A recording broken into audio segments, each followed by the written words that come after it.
Bueno, bienvenidos a esta sesión del curso de los bienes comunes en la discusión latinoamericana. Yo he tenido el honor grandísimo de compartir con ustedes un aspecto que me ha interesado mucho a lo largo de los últimos no, 5 años más o menos, desde que terminé la tesis de maestría, que es un poco el título de mi intervención en esta sesión, que es la dimensión política del acceso al conocimiento como bien común. Yo soy filósofa y estoy actualmente trabajando en mi tesis doctoral, y una parte importante de ese trabajo está dedicada a comprender cómo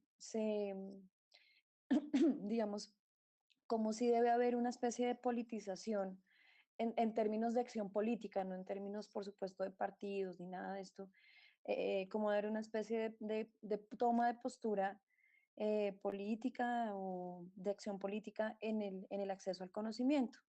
Lo que ustedes verán a continuación es un trabajo que más o menos resume las reflexiones que que se publicaron hace un tiempo en la revista Crítica y Emancipación, que fue un texto producto de la beca de investigación que me otorgó Claxo hace unos años. Em, entonces, comencemos. Básicamente, la idea central de ese documento que referencio es que hay una relación entre el conocimiento y la acción, las acciones políticas en los tiempos del capitalismo cognitivo. En esta presentación intentaré revisar el rol que juega el conocimiento con las acciones políticas en los tiempos de capitalismo cognitivo.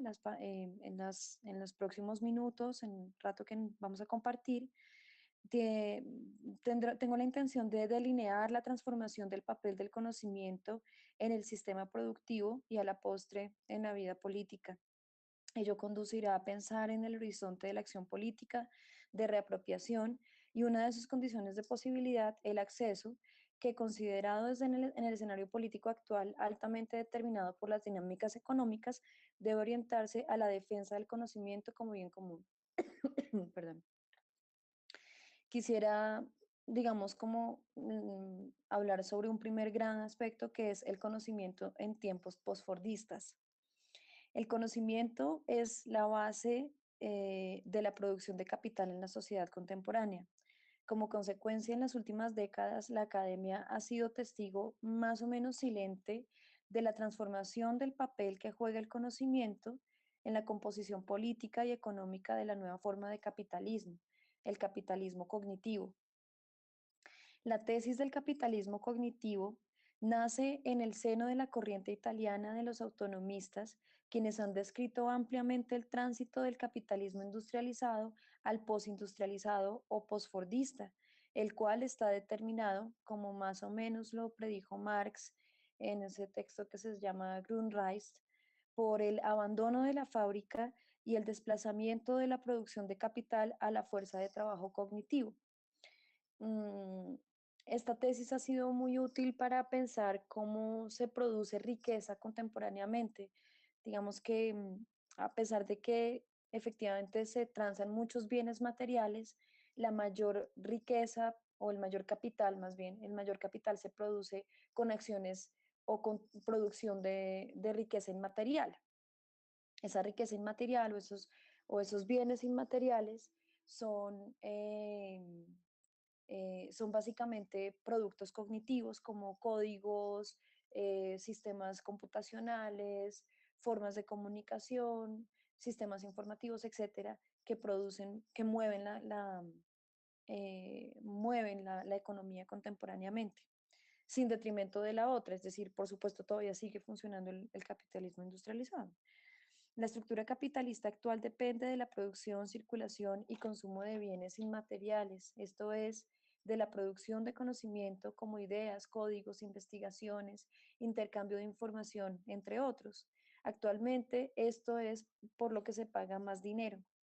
El capitalismo cognitivo tiene el mismo fundamento del capitalismo industrializado, esto es, la generación de plusvalía, pero la diferencia radical y también terrible versa en que dicha plusvalía no se produce en virtud del valor superior de una mercancía con respecto del valor pagado para su producción, que es lo que es la plusvalía, gracias a la enajenación del trabajo vivo, como lo pensaba Marx.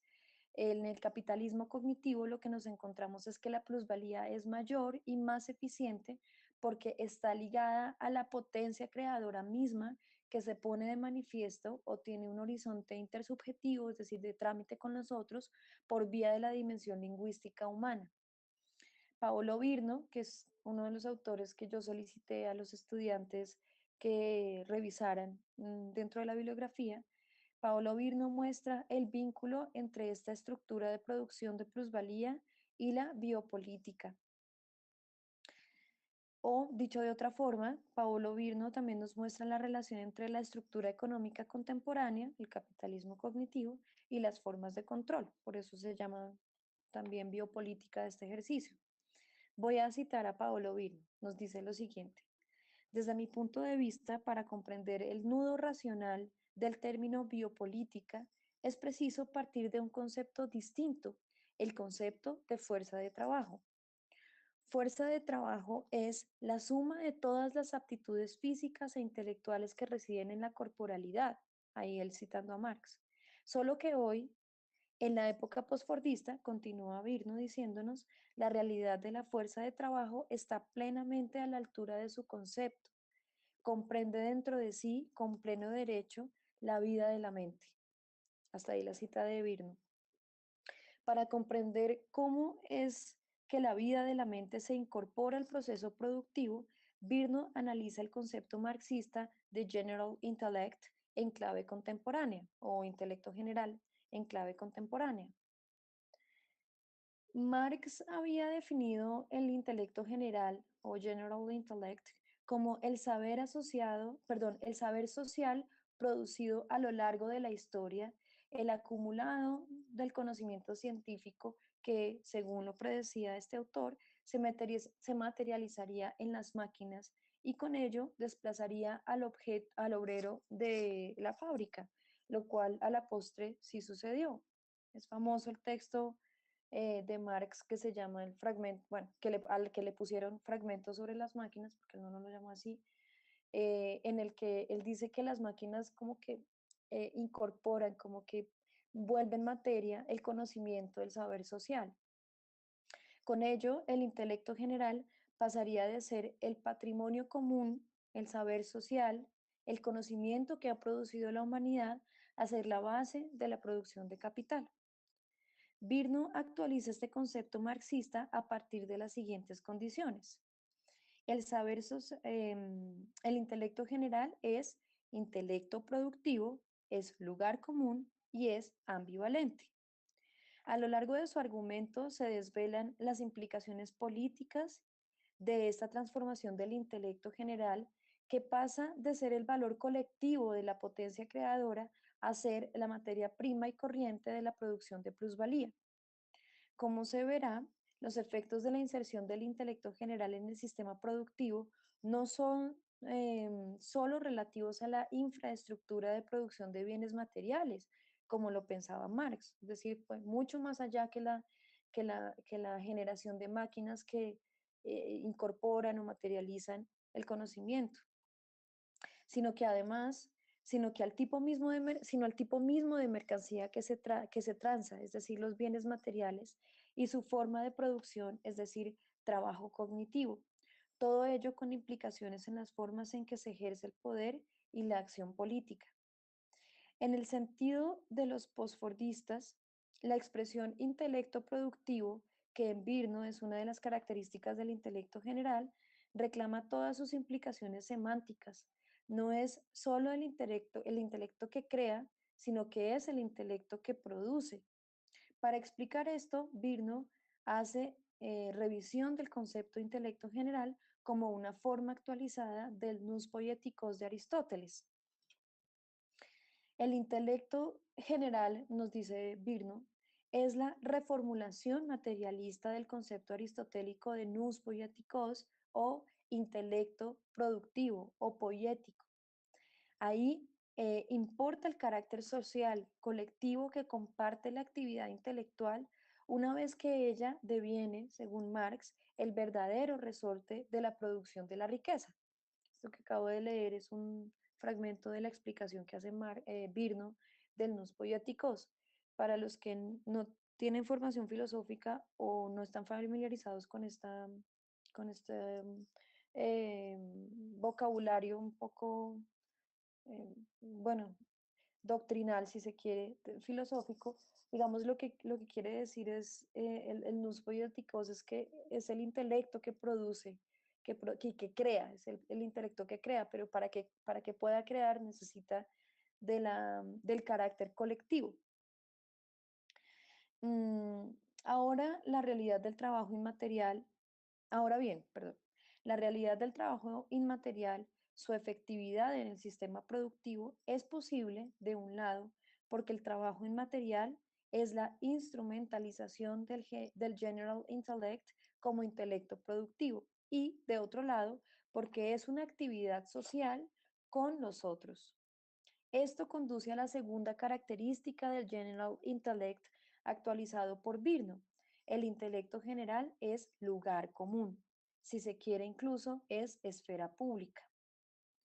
En términos generales, la producción de conocimiento, que es la base actual de la generación de riqueza, es también un espacio público cooptado, pero recuperable, y en esa medida el conocimiento puede o bien puede ser o bien el lugar de mayores invisibilizaciones de la subjetividad ocupada en el vértigo de producción de conocimiento, o puede convertirse en el lugar de las mayores acciones políticas, siempre que es una actividad con nosotros, por vía lingüística y para los otros. Más bien, como se intentará mostrar más adelante, en la medida en que haga una defensa activa del conocimiento como bien común en oposición a su mercantilización, el saber se convierte en un lugar político por excelencia. Virno se desmarca un poco de la manera como, por ejemplo, Hannah Arendt entiende la idea de esfera pública.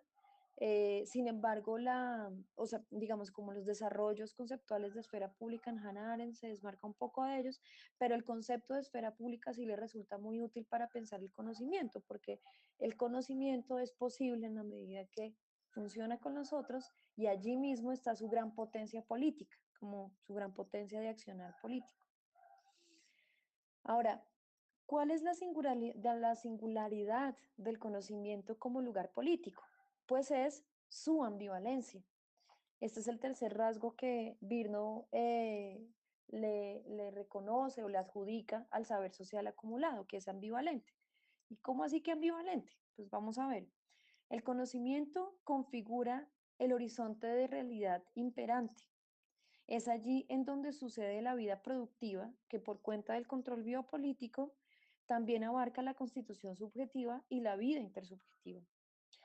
Por ello, pero es allí mismo donde yace la posibilidad de las mayores acciones políticas, de las resistencias en formas de reapropiación, de acceso, de recuperación del bien común que es el conocimiento.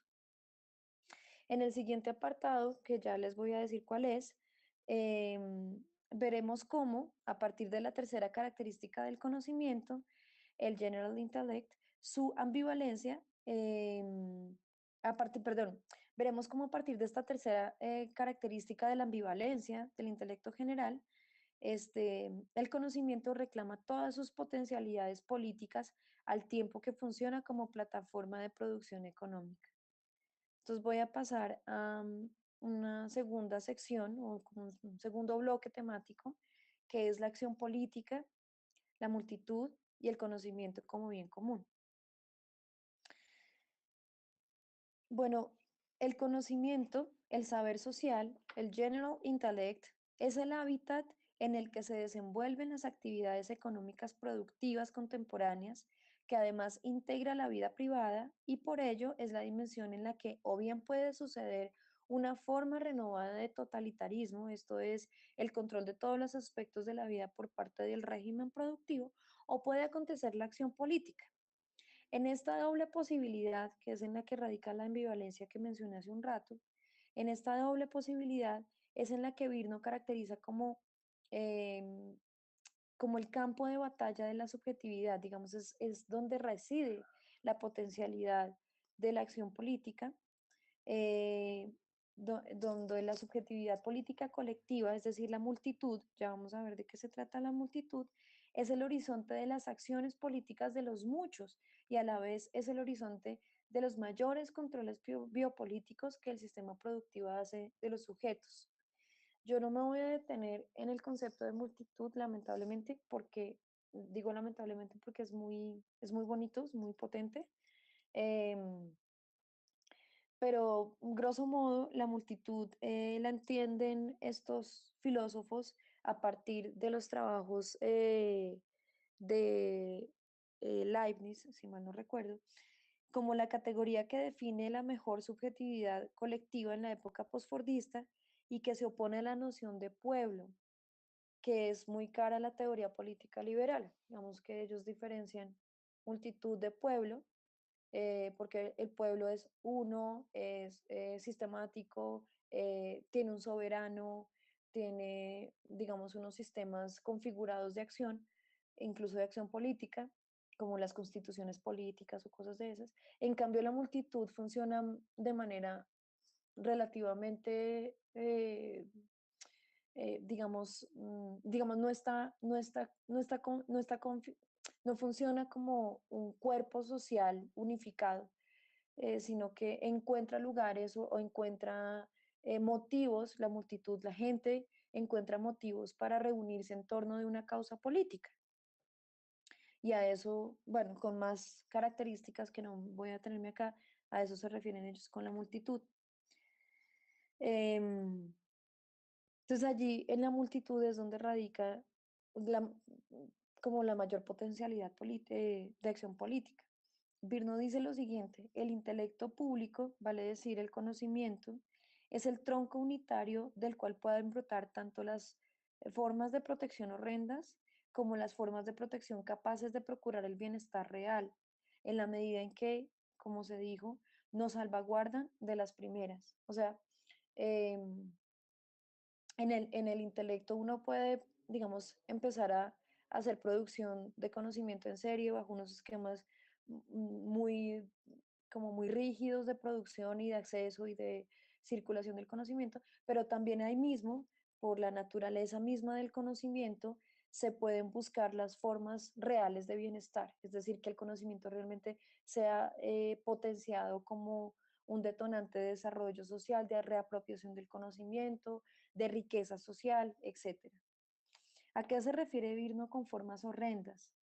Se refiere a, comillas, la multiplicación de las formas de sumisión, esa es la expresión que usa, por cuenta de la inserción de la vida de la mente de la dimensión lingüístico-cognitiva al sistema productivo, a la refundación de la plusvalía en la potencia creadora de los sujetos, en último término, al escenario en el que, comillas, los sujetos sociales son simultáneamente productores y productos de esta máquina unitaria, de modo tal que esta nueva formación histórica ya no es, en esta nueva formación histórica ya no es posible identificar un signo, un sujeto o un valor, una práctica que estén afuera del sistema económico productivo. Eso es a lo que Virno llama esas formas horrendas de protección. Para contrarrestar estas maneras de control biopolítico en el que el sujeto mismo es un producto de las formas sistemáticas económico-políticas, para contrarrestar esto el intelecto general, el conocimiento, se debe convertir en una efectiva esfera pública, esto es, comillas, en un espacio político en el cual los muchos, o sea, la multitud, puedan ocuparse de los asuntos comunes. Está ahí la cita de Birman. Esto debe ser una acción política colectiva y deliberada. Los conceptos esfera pública y acción política son centrales para comprender la dimensión política del conocimiento. Lo que Virno entiende por esfera pública hace una crítica a los postulados, como los de Aren y otros, y parte del hecho de que la composición de la subjetividad colectiva contemporánea no es la que sirve de base a las teorías de los siglos XIX y XX. Esto es, ni esfera pública ni pueblo sirven de base para la comprensión de la subjetividad política. Mm, los conceptos de esfera pública y acción política son centrales para comprender la dimensión política del conocimiento. Lo que Vir no entiende por esfera pública, les decía hace un momento, se desmarca de la comprensión que hace Arendt, Hannah Arendt, por ejemplo, y otros autores, y más bien parte del hecho de que la composición de la subjetividad colectiva contemporánea no es la que sirve de base a las teorías de los siglos XIX y XX. Esto es ni esfera pública ni acción política. Los conceptos de esfera pública o acción política no pueden comprenderse como formas políticas de un pueblo, la idea de pueblo es unitario, articulado, sino más bien desde la idea de multitud, que es la subjetividad colectiva que se articula en medio de un orden político cuya estructura no tiene como fundamento la centralidad del Estado y sus elementos constitutivos como el orden, la soberanía, el contrato social, entre otros conceptos.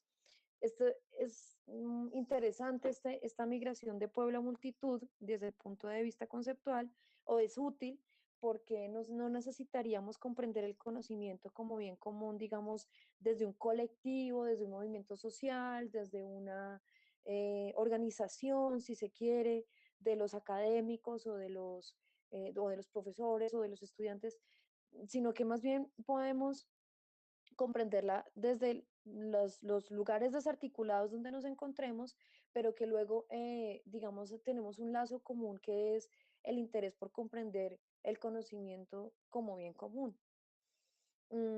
¿Cómo es la esfera pública de la multitud? Se pregunta Virno. ¿Cuáles son sus acciones políticas? Ambas se definen como formas no estatales, cito a Virno, lejanas de los mitos y los ritos de la soberanía. Hart y Negri, por su parte, que son estos autores pues muy conocidos dentro de los autonomistas italianos, bueno, Negri es italiano, el otro no. Bueno, estos autores muestran que la acción política de la subjetividad colectiva no funciona con formas representativas. Las acciones políticas son formas de resistencia que operan con una dinámica horizontal y sin centros de mando. Eso, bueno, eso creo que lo dicen en el texto de multitud, precisamente.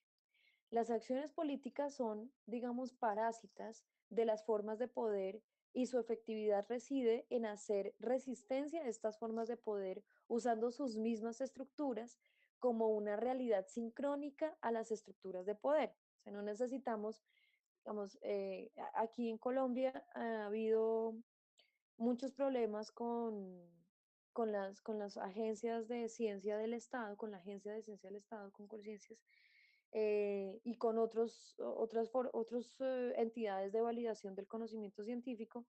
Y algunos han pensado que lo que hay que hacer es, digamos, hacer una organización colectiva para resistirnos en masa o más bien, para rehusar en masa las políticas de ciencia que tiene mi país.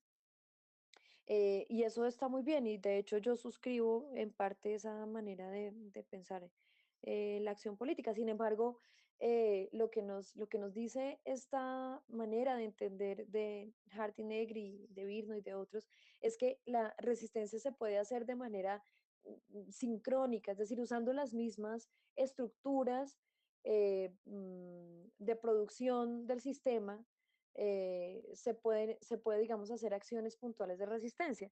Y creo que un ejemplo muy bello de esta manera de proceder es justamente los, eh, eh, los, eh, mm, los sistemas como Redalic o como Claxo, etcétera, que funcionan parecido, digamos, tienen una estructura muy interesante de socialización del conocimiento, de sistematización del conocimiento científico, de la producción del conocimiento científico, de grandes bases de datos, digamos, unos metadatos muy sofisticados, etcétera, que eso se parece como a otros referentes, digamos, a otros sistemas de sistematización, a otros sistemas de articulación del conocimiento científico que son por pago. La diferencia es que aquí pues la política, se suscribe la política de acceso abierto y entonces es como que se mina el sistema desde adentro con sus mismas estructuras. Em, en ese sentido es que se hablaría, por ejemplo, de una realidad sincrónica. Virno afirma lo siguiente, y lo cito, es preciso elaborar un modelo de acción que precisamente permita a la acción nutrirse de lo que actualmente determina su bloqueo. El propio interdicto debe transformarse en su salvoconducto. Entonces es muy chévere porque no necesitamos como romper con todo para entender el conocimiento como bien común, sino que podemos ver cómo las mismas estructuras que tenemos a la mano son las que nos permiten generar una reapropiación del conocimiento como bien común. ¿Cómo puede suceder esto en efecto? La apuesta que presentamos es por la reivindicación del conocimiento como bien común, como ya lo he dicho. La acción política que ha de adelantarse es la reapropiación de la producción del conocimiento, incluso vista desde la perspectiva institucional, la academia, como una forma de la institución de lo común. El rol de los académicos en el sistema postfordista es de orden eminentemente operativo, lamentablemente.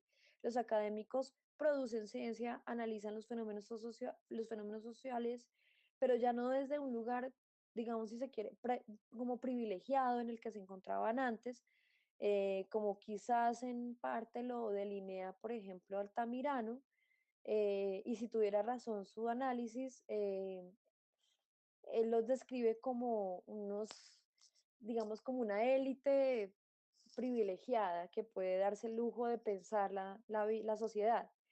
Pero actualmente lo digo incluso por mi propia experiencia, seguramente muchos de quienes me escuchan se sentirán identificados con que estamos como metidos en un sistema en el que somos meros oficinistas, productores en serie de papers, de artículos científicos, formadores de nuevos productores de conocimiento, transistores de información, digamos como que estos índices de no deserción, de producción científica, de graduación, de atención a estudiantes, y la formatitis, todo lo tenemos que registrar en formatos, como que nos ponen en un lugar un poco diferente como de productores en serie. En ese escenario, ¿qué pasa con el conocimiento? ¿Cómo se reconfigura el lugar de la acción política si estamos tan ocupados llenando formatos? Para contestar esta pregunta, revisemos la configuración del conocimiento como bien común. Aquí hay algunos referentes que me sirvieron como orientación para comprender la idea del conocimiento como bien común. Em, Falta en esta recopilación, por ejemplo, el texto de Elinor Ostrom que se llama precisamente el conocimiento como bien común. Los bienes comunes del conocimiento no están acá recapitulados, pero sugiero también la lectura de ese texto. Mm, el conocimiento tiene un valor intrínseco que nunca llega a corresponderse con su precio, es decir, con el valor de intercambio en las transacciones de compra de conocimiento. Esto se debe a que el saber tiene un, comillas, valor de uso para los usuarios, para la sociedad, pero no tiene un valor coste de referencia que pueda ser empleado como referente para determinar el valor de cambio. Así es como lo explica Enzo Rulani. Esto radica en que el conocimiento, en esto radica que el conocimiento sea un bien común. Veamos cómo. En el sentido del general intellect, sin las ulteriores implicaciones de su uso en el sistema productivo descritas por Virno y que vimos atrás, el conocimiento es una riqueza inmaterial de la humanidad que se actualiza en cada avance concreto de la ciencia. Cada avance de la ciencia, a su turno, no se debe únicamente al aspecto concreto que comporta el ensanchamiento de los límites epistemológicos particulares, digamos, a este invento o a estas claridades que se logran, que logra este o aquel investigador, sino que se debe a todos los conocimientos previos y entrecruzados que se articulan y se armonizan para la producción de un conocimiento nuevo. Esto no solamente no tiene propietario, o sea, todo lo que está detrás de una investigación no tiene propietario. El ejemplo eh, que uso a veces es que para poner un satélite en órbita, por supuesto, poner un satélite en órbita puede ser adjudicado a un proyecto científico en particular, pero en realidad el hecho de que eso sea posible se debe pues, a toda la ciencia precedente, a toda la astronomía precedente que ha permitido llegar a ciertas claridades y a unas formas matemáticas y físicas que ayudan a que se produzca un conocimiento puntual, pero todo lo precedente no tiene dueño. Digamos, el dueño son todos los científicos que han producido ese conocimiento, es decir, la humanidad. Bueno, eso no solamente no tiene propietario concreto, puesto que es un bien inmaterial de la humanidad y en ese sentido es común, sino que además es imposible asignársele un precio. Uno cómo puede pagar el conocimiento en física y en astronomía desde los presocráticos hasta nuestros días. Es muy difícil imaginar cuánto puede costar eso. ¿Cómo podría pagarse eh, ese conocimiento en materia de física, por ejemplo, para controlar el satélite en el espacio que les mencionaba hace un momento? Para pagar el precio correspondiente debería calcularse el valor coste de la ciencia producida por los físicos desde la antigüedad hasta nuestros días, puesto que cada novedad científica en este campo del conocimiento se funda en esa herencia milenaria. Estas ideas descritas parecen actualizar la definición que hacen Hart y Negri sobre los bienes comunes. Ellos dicen, comillas, consideremos los comunes también y más significativamente los resultados de la producción social que son necesarios para la interacción social y producción futura, como el conocimiento, el lenguaje, los códigos, la información, los afectos y así sucesivamente. Es una cita de Hart y Negri. El conocimiento se constituye como lugar de la acción política por la tensión entre su naturaleza como bien común y la captura por parte del sistema productivo. En palabras de Gigi Rogero, a quien también recapituló en esta diapositiva, quien apela a una analogía con los conceptos marxistas de trabajo vivo y trabajo muerto, el conocimiento es un lugar político en su afirmación como conocimiento vivo y se opone al conocimiento muerto o integrado al sistema de producción. Rogero afirma que precisamente gracias a la centralidad del conocimiento en el sistema productivo, este, comillas, tiende a darse a sí mismo autonomía con respecto del sistema automático de las máquinas y está formado en la cooperación social. Hasta ahí la cita de Rogero. Y ahí está la potencialidad de la acción política.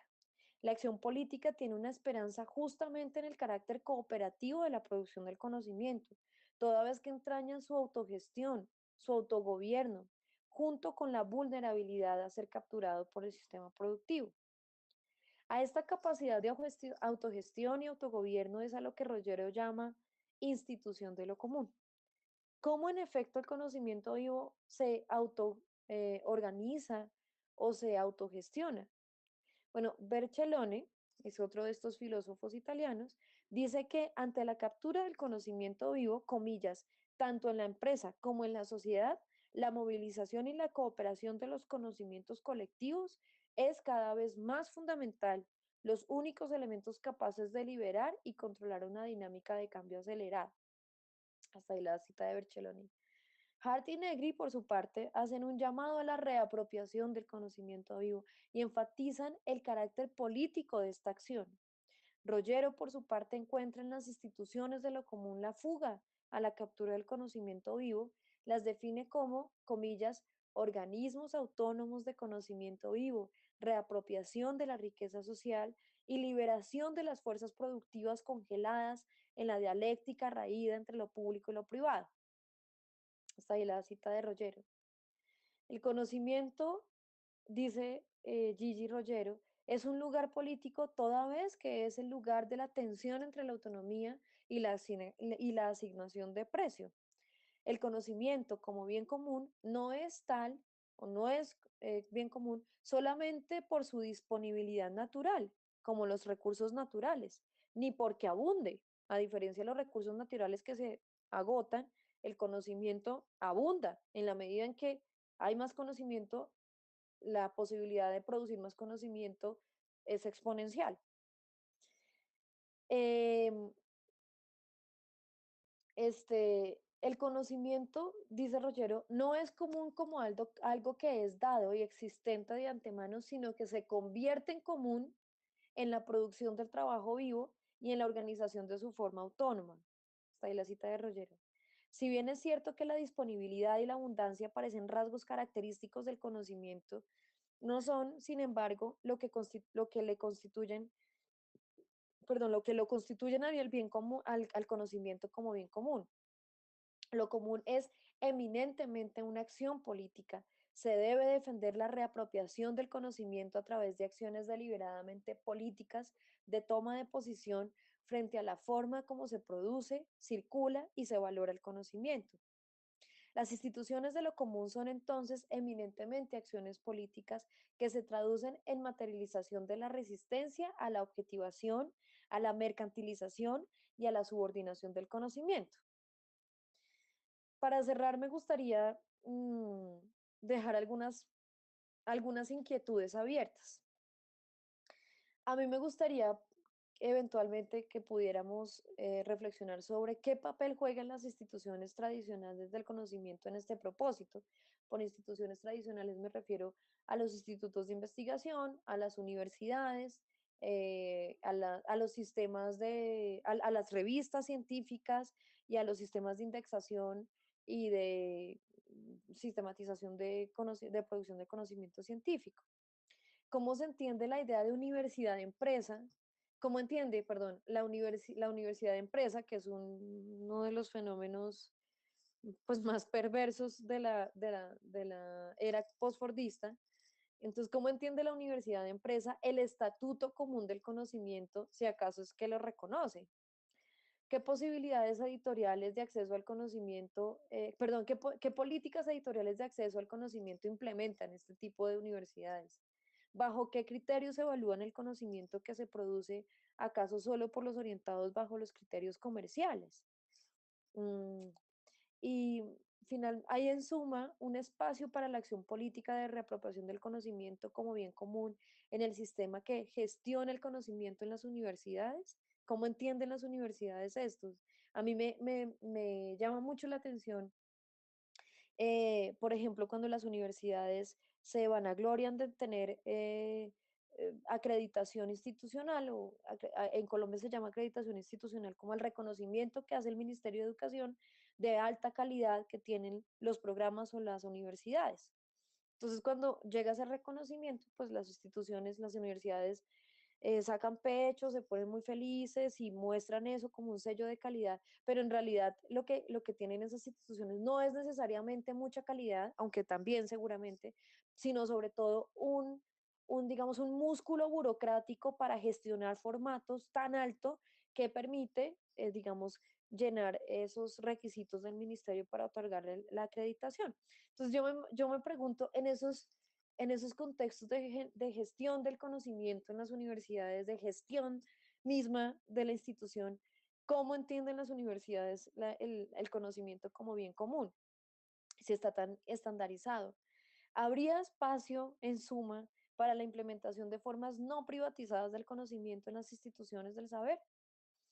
Bueno, esto es básicamente lo que yo quería compartir con ustedes. Son algunas exploraciones teóricas. Yo me disculpo porque hay como mucho tecnicismo en esta sesión. em, pero digamos, si pueden poner un poco al lado el tecnicismo y seguir el texto o seguir la exposición, como tratando como de rescatar los conceptos centrales, pues puede ayudar mucho a entender por qué el conocimiento sí supone una acción, debe suponer una acción política. Yo suscribo mucho la idea de Rogero en el sentido de que el conocimiento no es bien común digamos, por antonomasia, no, como que naturalmente sea un bien común, aunque tiene características de los bienes comunes, sino especialmente porque tomemos en nuestras manos la decisión de defender su, mm, digamos, su producción y su uso y su acceso al margen de los sistemas de mercantilización. Es decir, que tomemos la decisión de acción política, ¿no? Eso es básicamente. Si tienen preguntas o tienen comentarios, pueden escribirme al correo electrónico electrónico personal o al que tengo de mi universidad.